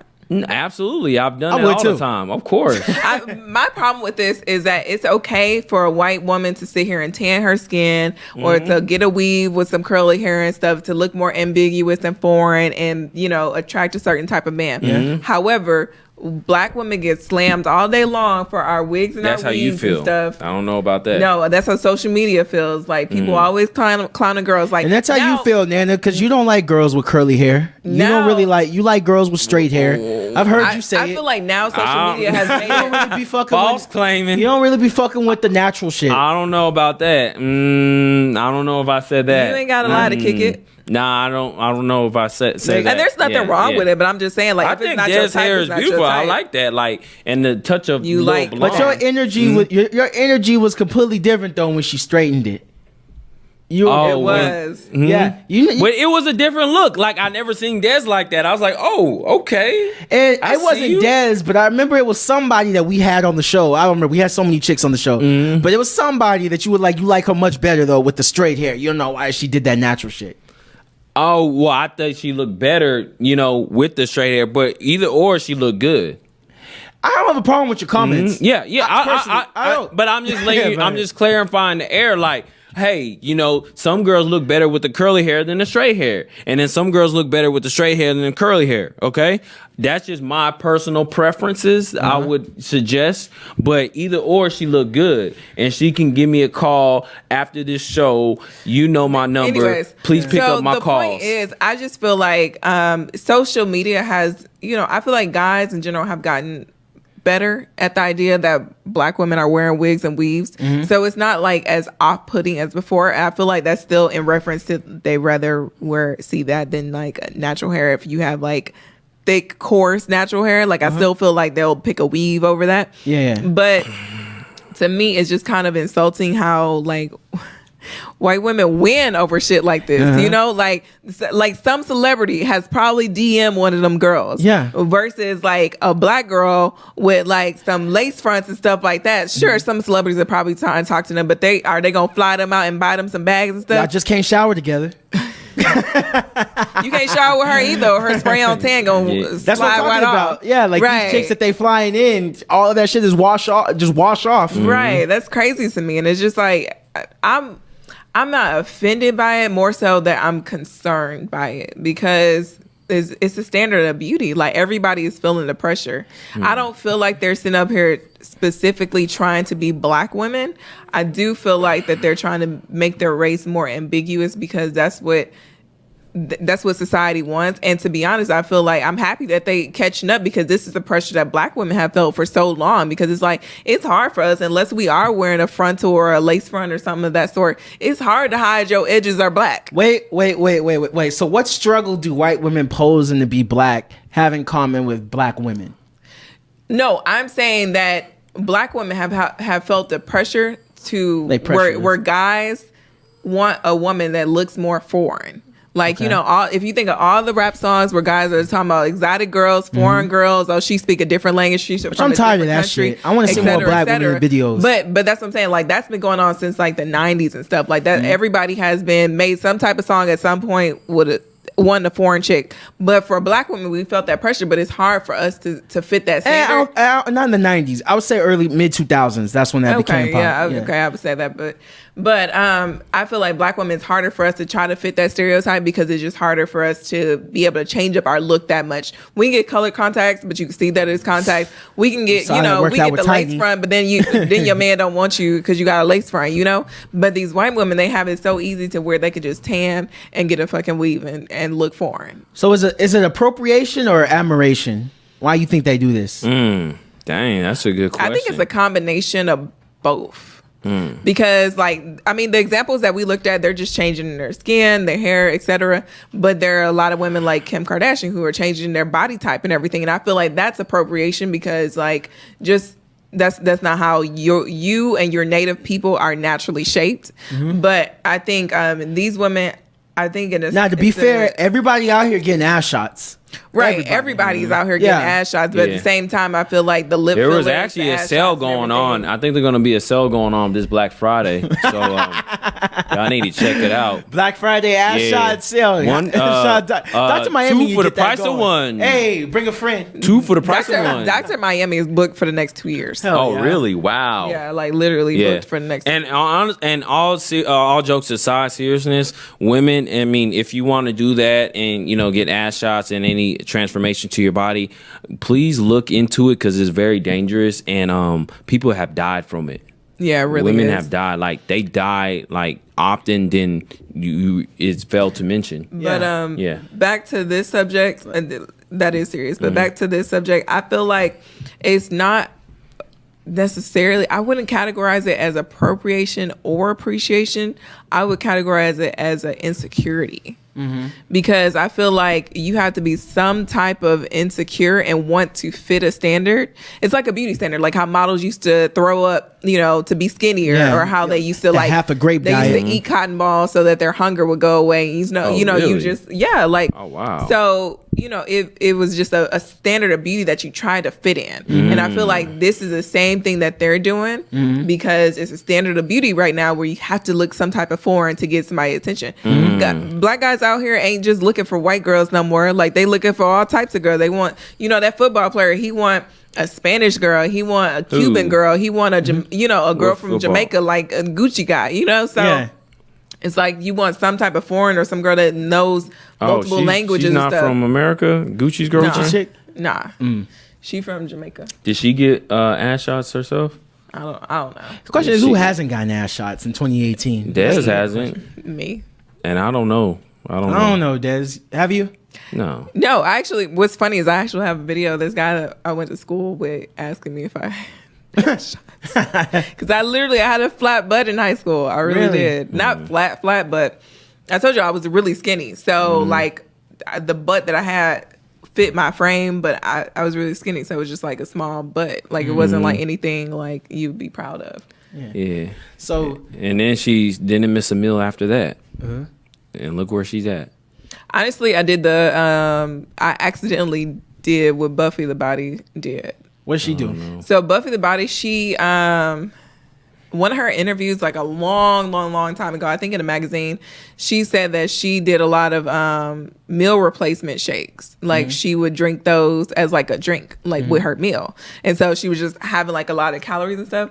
And so like what's funny is when I think back, like at that time, my dad would drink Ensures all the time. Like he would have those in the house because he was trying to like buff up and gain weight. And like it was the strawberry ones, and my favorite flavor of anything is strawberry. And so like I would drink them because like I just like the taste of them. That's the secret? And like I don't know if that's the secret, but if I think about it, that's the only thing that I did differently in that time because I had a shitty diet. Like I would eat hot Cheetos day and night. Like Yeah, typical nigga shit. yeah, like I was just eating whatever I wanted to eat because I was this big and I wasn't gaining no weight. Then all of a sudden I started gaining weight, and I'm like, that's the only thing that really like changed. But then I also, that was like the transition. Maybe? No, Okay. the transition I never worked out. Yeah, because a lot of listeners listening into this and be trying to figure out what's the secret. The secret's out, ladies. Drink Ensure strawberry. Now listen, if you start bulking up everywhere else, don't blame me because it just don't happen to go with my butt. But literally, that's the only thing that I could think of that would have any impact on it. Okay. Now we know. So now back to this nigga fish shit, and they call it trans. They changed the name. They call it Blackfish. Blackfish, But it was originally nigger because we fish. don't need nobody saying the N word. Yeah, it was originally nigger fish. But my question is, like looking at Treasure from Dr. Phil, and then now you have all these white women impersonating black women. Are they trans? You know what a trans Well, trans is just short for transformation. So I think, and the reason I said that is to clear that up for any LGBTQI listeners listening, but they did, okay. But I should say ...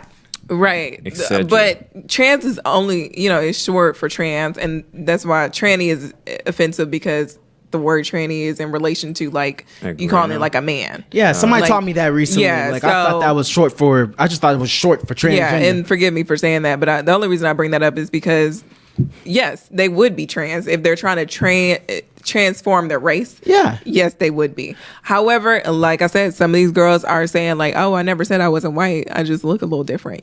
So I don't know, but I think this world is just going into this like melting pot of bullshit, and like the man who was trying to change his age to 45 and he's like 60 something so that he can have more dates on Tinder. Oh. Yeah. Yeah, like he's trying to legally change his name. And I just think that like when you open up the can of worms, like all the worms gonna come out. Like, and it's just like crazy to me how like all this is happening. Now let's say if a white chick, all right, got beat up, by the police as a black posing as a black woman, does she get the Black Lives Matter? No?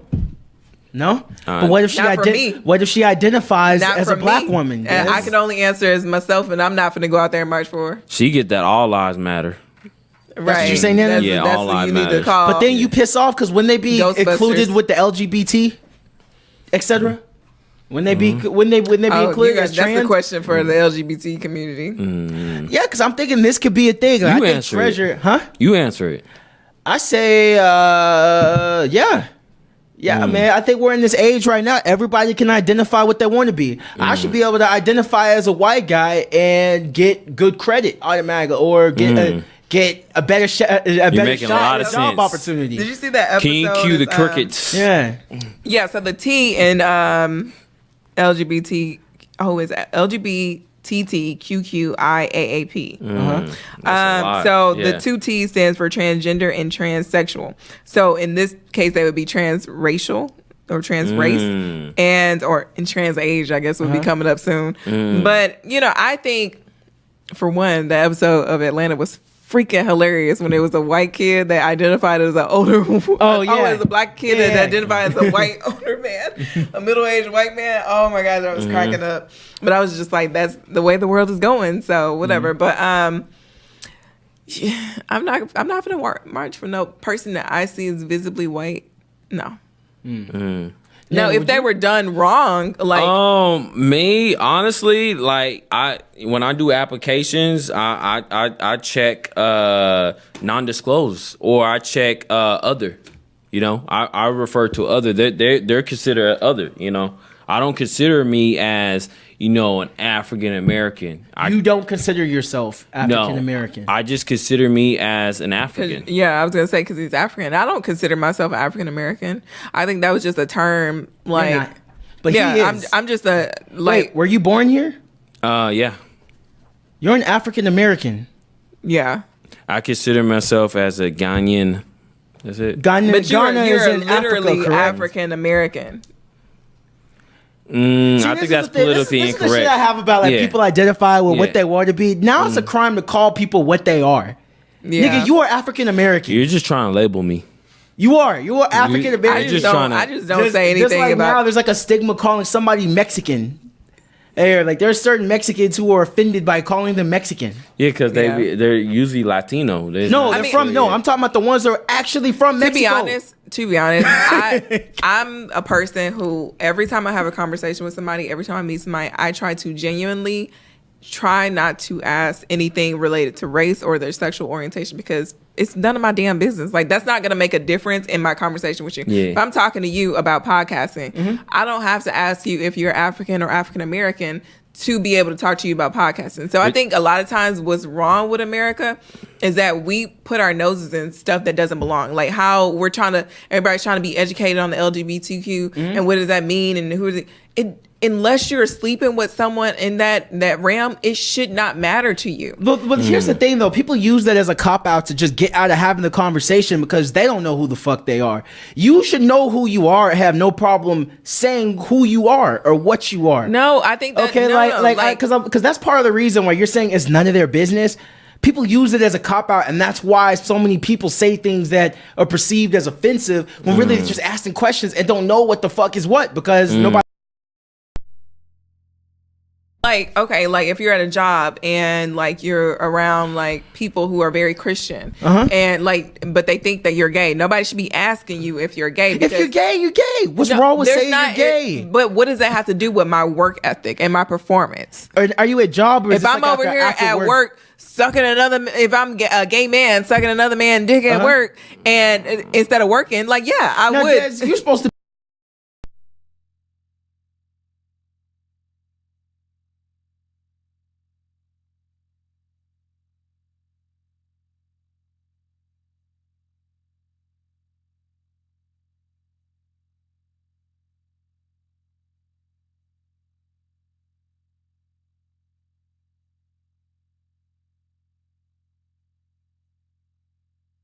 You don't even know this person. You probably met your coworker twice. They're asking questions. You get to know you. Yes, that's the thing. Why are you... Okay, that's like you asking somebody that you just met their sexuality. What's the problem? It's like asking me, when's the last time you sucked somebody's dick? They're not the same thing. What does that have to do? They're not the same thing. That's a little bit detail-oriented. Same thing, because guess what? It's something that they do in the privacy of their own home. No, because what you just said is you're saying I'm asking you what your ethnicity is or what your ethnicity is. That's something that I can actually actually observe on the outside and based off my observation. Well, I'm talking about sexual I'm saying based orientation. off my observation, I'm unsure. Or maybe you display sexual orientation.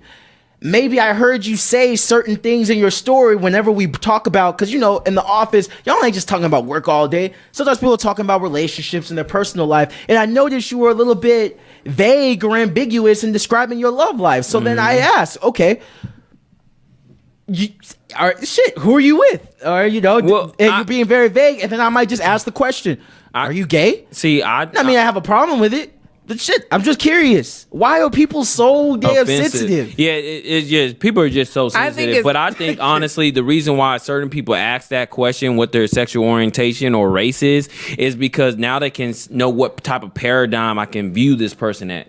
You see what I'm saying? Like, it's like, okay, I can talk to you a certain amount of fact, even though it shouldn't be that way. It should be more of character than your gender or your whatever. PC Nana, go ahead. Yeah, PC Nana, go Nana. But I mean, that's where we aiming at. Like, if I know this girl is black, all right, and she identifies as African American, and even though she looks ambiguous, I don't know if she's white, whatever, maybe I feel comfortable saying the word nigga around her, you know? Yeah. It is different how I can handle a conversation. Yes. It's just, that's where I'm coming from. I think that you should, you know, get to that point where you establish a relationship where you can be open. Because, I mean, there's a lot of things like... But this is our first instance. We're assuming this is our first instance. Yeah, and you end up offending a lot of people when you get right to it, right? Yeah. Actually, it's more. So it's more I'm not saying. than yeah. What I'm saying is not that you have to tiptoe around certain issues, but I'm saying that you have to establish that intimate relationship with that person to where y'all both feel comfortable telling people things. So, like, there's some things that some of my friends don't know about me that has nothing to do with my sexuality or my nationality, but it's just like I'm not gonna dive into the depth of my past and my upbringing. Just in the first meeting of you, because like that's just something I'm not. But I'm talking about in terms of things that I can actually observe on the outside, or but maybe you don't things that have. You're not entitled. Things you said at like things in your conversation that warrant certain questions. Because what it doesn't you said matter. You're not entitled. Just like you feel the entitlement to answer that, I have the entitlement to not answer. I completely agree with you. What I disagree with is being offended because somebody asked a good, relevant question. If you look very racially ambiguous, like imagine if you were like you looked like a Latina chick, whatever, and you had your curly hair and your name, you had like a common black name or whatever. I would ask, hey, just curious, you know, what's your ethnicity? Why is that offensive? If I keep hearing you talk about your love life, but not giving a certain name or certain, and you just keep saying my partner and all this and that, what is wrong with me questioning? Okay. Is this a man? Is this a woman? Like, what's wrong with asking that?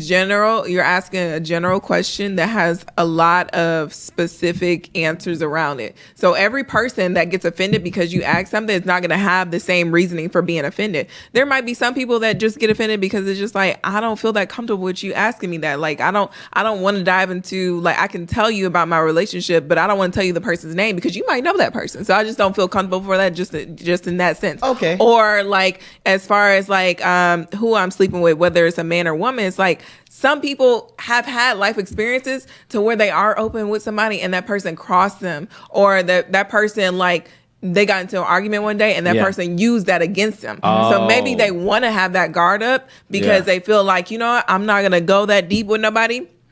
Not gonna expose myself to where somebody can hurt me that deep again. So you shouldn't even speak around that element. You shouldn't even get on that topic if that's the case. But that's impossible. Like if we're talking about relationships, don't get surprised if I ask you where your man at, Des, or where your woman at. Yeah. Since you keep saying my partner, and that is offensive. Why is that offensive? Quit being pussy. Okay. No, like, for one, I have one. Oh, it comes out.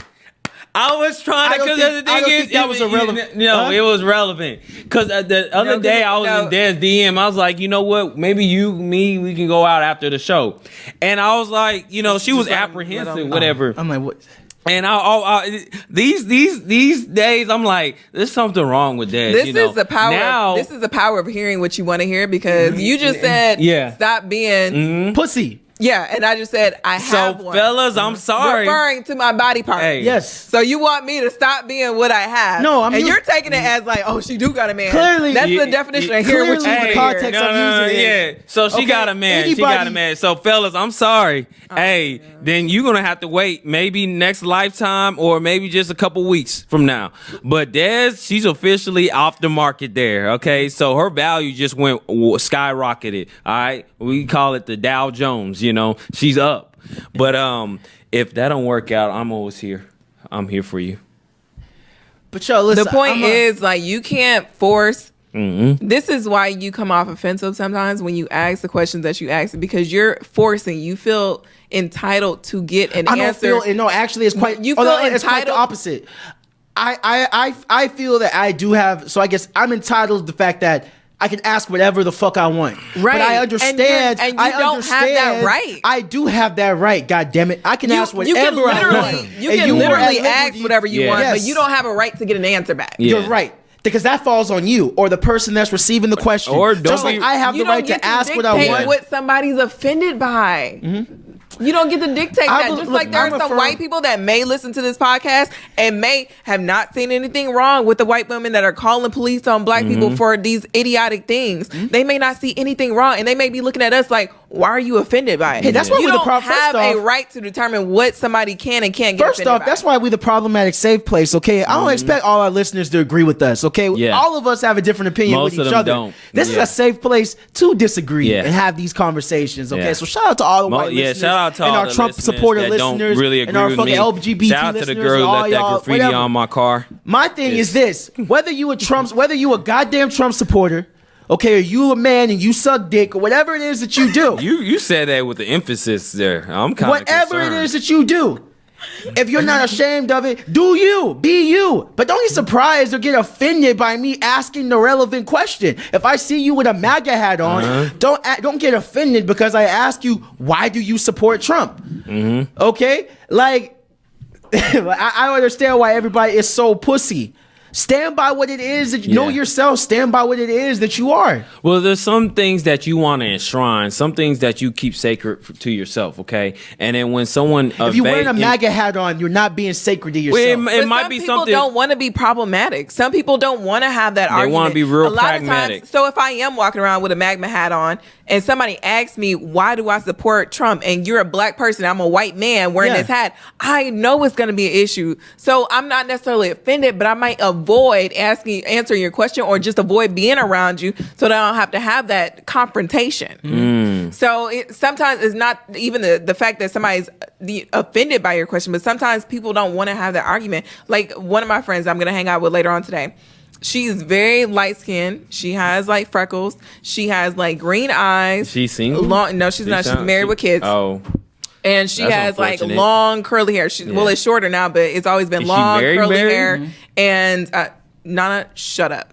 So, Damn. like we have literally been out to dinner and a guy come over and she had her wedding ring on. A guy comes over and asks her, "Can I ask you? Well, me and my friend got a bet going on over there. Like, what's your nationality?"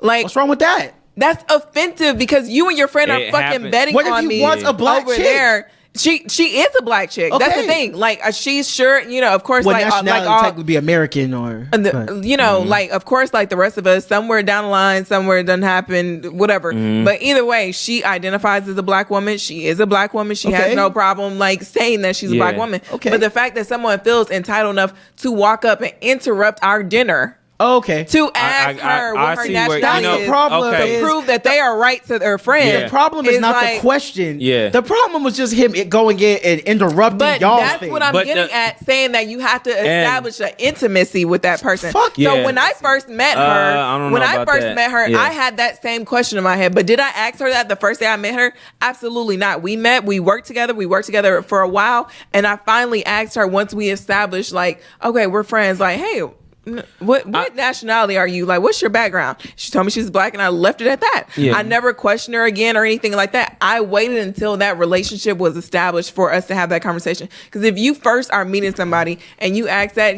they're going to be offended. Because who the fuck are you? Listen, I want to share my thing because I feel like she got more offended when it's a reoccurring thing. It happens constantly. Like the first time it happens, it'd be like, okay, you know what? It's not too bad. Me, like, it happens to me all the time. Like girls coming to me, are you Michael B. Jordan? I'm like, no, like I'm not let's him. wrap this shit up. Like on that note, like they confuse me. Are you Denzel Washington? All Like right. I'm tired of that. Like no, I'm not. are you on drugs? Are you homeless? Hey, so Have you had a mental health check lately? Hey, yo, man. Moral of this story, y'all quit being so goddamn pussy. Okay, be secure, be confident in who I you need are. everybody be that ready sees- to defend. Everybody that Stand by what sees you- EJ anywhere in this world, walk up to him and ask him, do we like it in the ass? You more than welcome to. I have an answer for you, goddamn. I have an answer. What is the answer? Hell no. Okay. My answer. That's All right. my, Just my wanna personal make sure. preference. Yeah. I'm not Ask with him that. every But you single asked me. offensive question that you can think of under the sun. Go ahead, man. I think that's what will make the world. Like your booty ate. I don't actually. I actually. What if kicked. she just stick a tongue in a little That bit? happened. And she got kicked. Oh, Off a reflex. wow. I don't brag like it was a wow. reflex. Oh, is that homophobia? Yeah. So yeah, you go into a whole other, She a eating whole that nother groceries. conversation. Oh no, I feel entitled to ask you whatever. So she eating that I have groceries. no problem with that. That's the thing. I knew you man. like your booty lick. I knew it. All right, man. Let's wrap this shit up. I knew it. Hey, yo, but feel free to DM me any questions you like. Okay, I know who the fuck I am. Hey, yo, it's Ejike Jamal. You can follow me at EJIKEJAMAL, Instagram, Twitter. Follow the show, We the Safe Place, on Instagram, IG. Dez, talk your shit. it's your girl Dez. You can find me at It's Desi Cakes, ITSDESICAKES. Also, I did reactivate my page, United Black Women. It's just a page where we're posting positive images of Black women, just to give us something different to look at. So that's on Instagram like as that. well. I United like Black that. Women, UNITED Black Women, and that's that. Can you give me the highest fives? I like that. I like to support Black women. Okay, you leave me hanging. Okay. All right. I want to go out to Jedi. I want to go out to Be My Lover. Hold on, real quick, Nana, before, can the white women that put the makeup on and identify as Be black my women, They can absolutely join follow in? us. We will not follow back. Oh, well, they in But it? any Black women that would like to follow us, All right, go ahead, United Black Nana. Women. Yo, hey, it's your boy Nana Man. Follow me on Instagram at NANA_MANNN. And you can also follow us on We the Safe Place on Instagram at WETHESAFEPLACE. And the world would just be better off if everybody just fist pump, you know? Hey, Oh my fist gosh. pump, fist pump, fist See, pump. you fist are pump, fist appropriated pump, right fist In now. pump, all fist pump, fist seriousness, pump. anybody with a fetish for Black women can definitely follow our page. If you just like seeing, I know a lot of I do. Mexican I'm about white to follow. women that Will you that follow me back? Hispanic women that actually do like love to follow like black hair pages and stuff because they're like fascinated by it. So Hey, I love it. I'm all for it, man. I feel like this song reminds me of Night at the Roxbury. Like I just feel like y'all all don't right, know what on that is. note, Safe place. we But out. But y'all know what Friday is. But what about a Night at the Roxbury?